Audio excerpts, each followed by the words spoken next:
araw sa ating lahat mga boxing fans sa mang panig ng mundo. Ang bakbakan o labanan na ating tatalakayin ngayon, ito po sa pagitan ni Terence Crawford at Israel Madrimov. Na kung saan magsisilbing challenger itong si Crawford sa laban. Sapagkat kasalukuyang hawak ni Israel Madrimov ang WBA World Super Welterweight title. At kasama po sa nakataya dito ang WBO Interim. Fight schedule August 3, 2024, nagaganapin po sa BMO Stadium, Los Angeles, Bansang Amerika.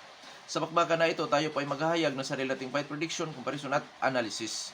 Na kung saan, doon pa po lamang sa ating gagawing comparison, analysis, detalyado po na inyong malalaman kung saan niya ba naging yamado, saan niya ba naging dihado itong magkabilang panig. At malaki ang tsansa o posibilidad na kayo po ay makakakuha ng idea kung sino po ang inyong papaboran na sa tingin po ninyo ay may malaking tsansa sa panalo dito po sa naturang bakbakan. At inaanyayahan ko rin po kayo na panoorin ang buong video at nang sa ganun makapag-desisyon po kayo. Maaring ang inyong desisyon ay pabor o taliwas ito sa aking prediction o pananaw sa laban, ngunit ang mahalaga ay ang makapag-desisyon po kayo. At dahil sa nabanggit ko nga kanina na magkaroon tayo ng comparison, marapat lamang natin munang alamin ang mga background dito sa magkabilang panig mula sa kanilang physical na appearance, eksperyensya o karanasan sa laban, maging sa kanilang mga taglay-taglay na mga skills o mga galawan. Dahil yan po ang ating gagamiting referensya sa ating gagawin naman na comparison. Pero bago natin ito simulan, para po sa mga boxing fans na magpo lamang napadpad dito sa ating munting channel, inaanyahan ko po kayo na sana suportahan po sa pamamagitan po ng pag-subscribe, like, and share. At para po sa mga boxing fans na walang sawa na sumumport at sumubaybay dito sa ating munting channel, taos puso po ako nagpapasalamat sa inyong lahat. Wala pa daw short space kung wala rin po kayo mga idol. Kaya naman, mapaulit-ulit po ang aking pagpapasalamat sa inyo. Okay, hindi na natin ito patagalin pa at simulan na natin. Alamin muna natin ang mga background dito sa magkabilang panig at unahin natin ang sa panig ng kasalukuyang kampiyon na si Israel Madrimov na taga Uzbekistan, kung di ako nagkakamali.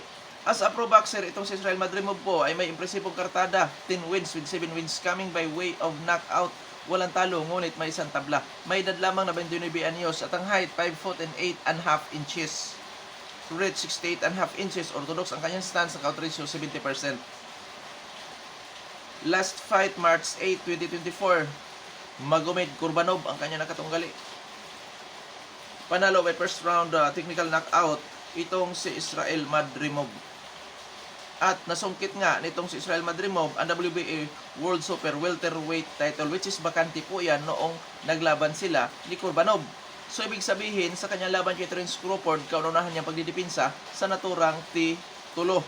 Karanasan o eksperyensya nitong si Israel Madrimov, mga idol, bago ito pumasok sa pro boxing o bago ito mag pro boxer, siya po ay dating lumalaban sa amateur na may kartada sa amateur fights na maabot po sa 79 wins with 12 wins coming by way of knockout. May 18 talo. At sa kanyang 18 talo, isang beses siya nakatikim po ng knockout. At syempre mga idol, ang kanyang mga nakalaban doon po sa amateur boxing ay ang dating Olympic gold medalist na si Arlen Lopez. Tinalo niya yan.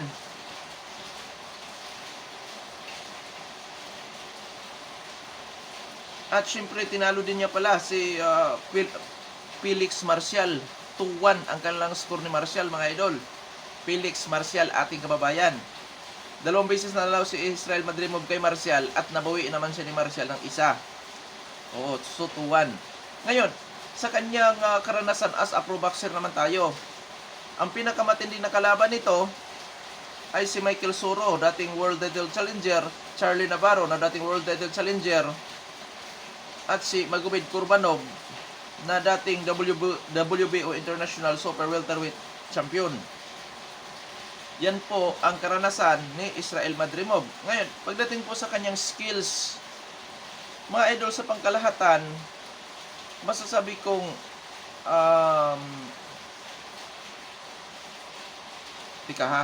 isipin ko muna yung kanyang galawan. Pressure fighter style, defensive style, counter punching style, lumalaban sa brulan o tututulbakbakan paminsan-minsan. So, boxer puncher si Israel Madrimov, mga idol. Pressure fighter style nito, siyempre aabante, nagpapakawala ng triple jab, 1-2 combination, may pabugso-bugsong pagpasok sa range ng katunggali, in and out. Defensive style, back pedal, moving around sa kanyang katunggali, nagpapakawala ng mga counter, at paminsan-minsan lumalaban sa 2-2. Pagdating sa depensa, maganda din ang depensa nitong si Israel Madrimov. Pero hindi ibig sabihin noon na hindi natatamaan. Natatamaan din itong si Madrimov, mga idol. Lamang masasabi kong may tibay o may kunat itong si Israel Madrimov. Sa madaling salita, may butas pa rin sa depensa si Israel Madrimov. Oo. Napakasipag nito kung matunusuntok. Taglay po ang power, timing, hand speed at accuracy. Napakamagalaw ng boksingero nitong si Israel Madrimov. Ngayon, sa panig naman ni Terence Crawford. As a pro boxer, itong si Terence Crawford po ay may impresibong kartada. 40 wins with 31 wins coming by way of knockout. Undefeated. May edad na 36 anyos. Kasalukuyang hawak may Terence Crawford ang WBA, WBC, WBO dyan po sa welterweight division. Height 5 foot and 8 inches, weight 74 inches. South po naman ang stance na original nitong si Crawford. Pero sa aktual na laban, minsan nagsuswitch stance itong si Terence Crawford na may knockout ratio na 77.5%. Last fight, July 29, 2023, Errol Spence Jr. ang kanya nakatunggali. Panalo by 9th round technical knockout si Terence Crawford. Sa laban nila ni Crawford, mga idol, at Errol Spence, nakataya ang 4 major title belts. So, sa welterweight division, itong si Crawford ay nagiging undisputed. 2 division undisputed world champion itong si Terence Crawford, mga idol. Oo. So, experience, 2 division undisputed world champion itong si Crawford. Oo. Sa super lightweight at sa welterweight division. At nakasagupa nga nitong si Terence Crawford sa welterweight division, si Errol Spence, Sean Porter, Kell Brook, Jeff Horn. Ngayon, sa skills naman ni Terence Crawford, masasabi kong all-around boxer si Terence Crawford. Pagka sinasabing all-around, halos lahat ng galawan at may husay pagdating po sa teknikala na laban itong si Crawford, which is sabi ko nga, all-around boxer itong si Crawford. Taglay ni Crawford ang husay sa adjustment. May kahusayan ito sa pagpapanatili sa kanyang distansya sa kanyang katunggali. Marunong gumamit sa kanyang reach. Taglay ang hand speed, power, timing at accuracy. Magaling sa opensa at depensa itong si Terence Crawford. Pero hindi ibig sabihin noon na magaling talaga sa depensa si Crawford na hindi natatamaan. Siyempre, hindi naman ganon si Crawford na hindi natatamaan. Natatamaan din, pero hindi po malimit. Oo, hindi malimit na natatamaan. Dahil nga may kahusayan or magaling na technical fighter itong si Crawford. Magaling na all-around boxer itong si Terence Bud Crawford. So ngayon dadako na tayo sa ating gagawing comparison.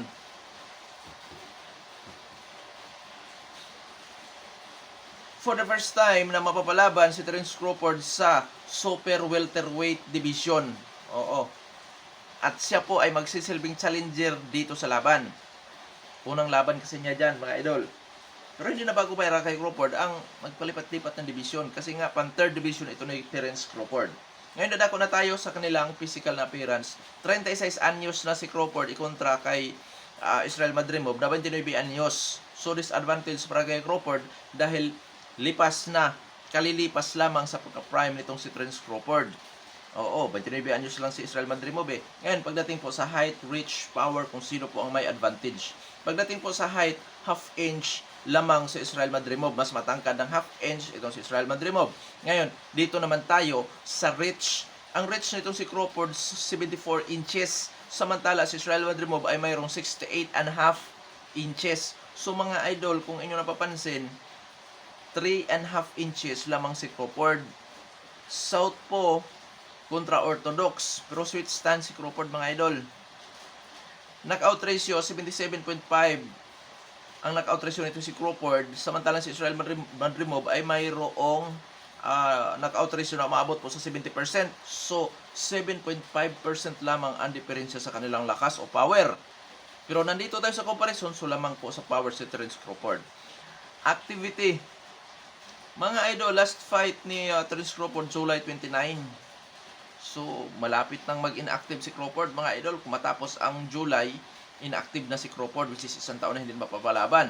Pero dahil sa or inactive na nga. Isang taon na hindi napapalaban si Terence Crawford, mga idol. Samantala, itong si Israel Madrimov, aktibong-aktibo. March 8, 2024, huling lumaban ito.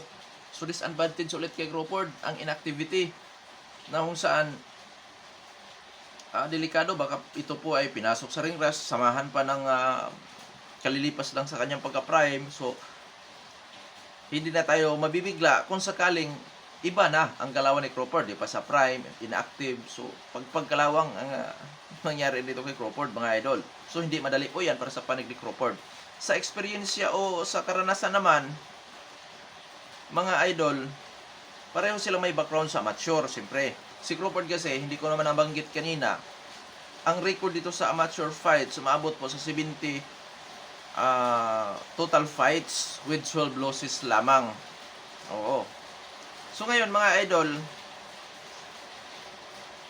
kung sa karanasan tayo, dahil dito sila magpangabot sa super welterweight division, sa uri ng kinalaban, syempre lamang si Israel Madrimov ng kaunti. Pero dahil sa itong si Crawford, mga idol, ay dating undisputed, consider ko na yan na 50-50 pagdating po sa experiensya. Oo, 50-50, masasabi ko na yan. Sa skills, lamang po si Crawford. Boxer-puncher kontra all-around boxer. So, may kalamangan si Crawford dahil may husay si Crawford in terms of technikalan, ganon, mga idol. Pero yun nga, may mga disadvantages si Crawford. Lipas sa prime, for the first time dito sa super welterweight division, di natin alam kung madala ba niya ang kanyang tibay, ang kanyang lakas dito sa naturang division, at inactivity. Yan po ang tatlong major disadvantage nitong si Terence Crawford. At idagdag pa natin, mga idol, itong si Terence Crawford, may laban siya kay Israel Madrimov, pero nag-iisip siyang labanan si Saul Canelo Alvarez. Hati yung kanyang pag-iisip, hindi siya focus. Pangalawa, tipong minamaliit niya si Israel Madrimov. Mga idol, yon ang problema doon kay Terence Crawford. Dahil minaliit niya si Israel Madrimov. Si Israel Madrimov, mga idol, ay hindi ito katulad kay Errol Spence kung gumalaw. Si Israel Madrimov, hindi ito katulad ni Sean Porter. Si Israel Madrimov, hindi ito katulad kay Kell Brook. Iba ang galaw nitong si Israel Madrimov at napakasipag nito, mga idol. Ngayon, sino llamado? 50-50 para sa akin, mga idol. 50-50 ito. Hindi po nakakalamang si Crawford dito. 50-50. Okay. Sa knockout ratio, siyempre, 77.5 ang knockout ratio ni Crawford, 70% ang knockout ratio ni Madrimov. Pero, tandaan natin na, yun nga, for the first time si Crawford papapalaban sa super light o super welterweight division. Which is, di natin alam kung madala ba niya ang kanyang tibay, ang kanyang lakas, doon, maging ang kanyang galawan dahil magpabigat siya ng timbang. Kaya mga idol, may mga tendency na rin na matatalo si Crawford dito sa naturang bakbakan. Kaya nga, 50-50 ito sa aking comparison. Ngayon, dadako naman tayo sa ating official prediction. Official prediction ko dyan, Terence Crawford.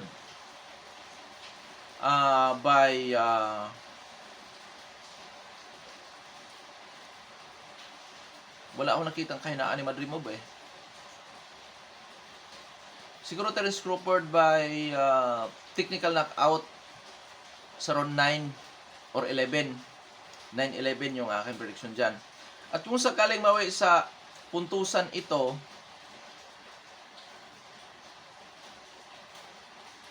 Terence Crawford pa rin ako by unanimous decision. Oo. So ngayon, tapos na tayo sa ating official prediction. Kaya dagdagan na natin. Pupunta naman tayo sa panig ditong si Israel Madrimov. Crawford ako knockoutan o puntusan, mga idol. Official prediction ko po yan. So ngayon, sa panig naman ni Israel Madrimov, nakasalukuy yung world champion. Na kay Israel Madrimov ang kalamangan dahil natural siya sa timbang.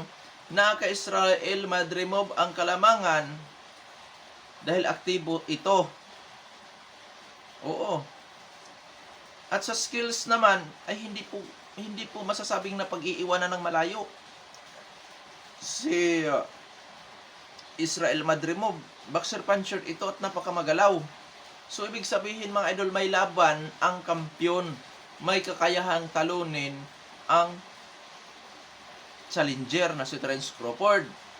So, ngayon, paano ba manalo itong si Israel Madrimov kay Terence Crawford? Mga idol, dahil mataas din ang knockout ratio ni Israel Madrimov, pwede rin niyang talunin si Crawford sa pamamagitan ng technical knockout. Oo. Mga anong round kaya? Nasa mga 1 to 7, ganyan. Posible niyang magawang matalo itong si Crawford. At syempre, kahit sa later rounds, posible niyang ma-knockout si Crawford.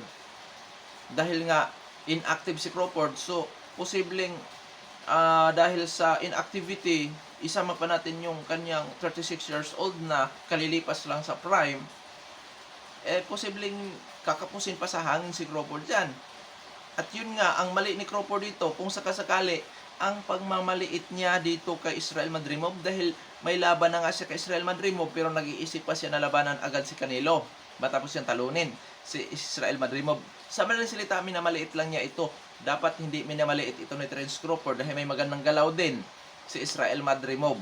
This is boxing. Anything can happen. Hindi porkit nasa halos kumpletong boxing hero itong si Crawford ay walang dahilan na hindi matalo. May mga dahilan na matalo din si Crawford sa bakbakan na ito. At nasabi ko na nga kanina, inactivity, lipas sa prime at bago sa division.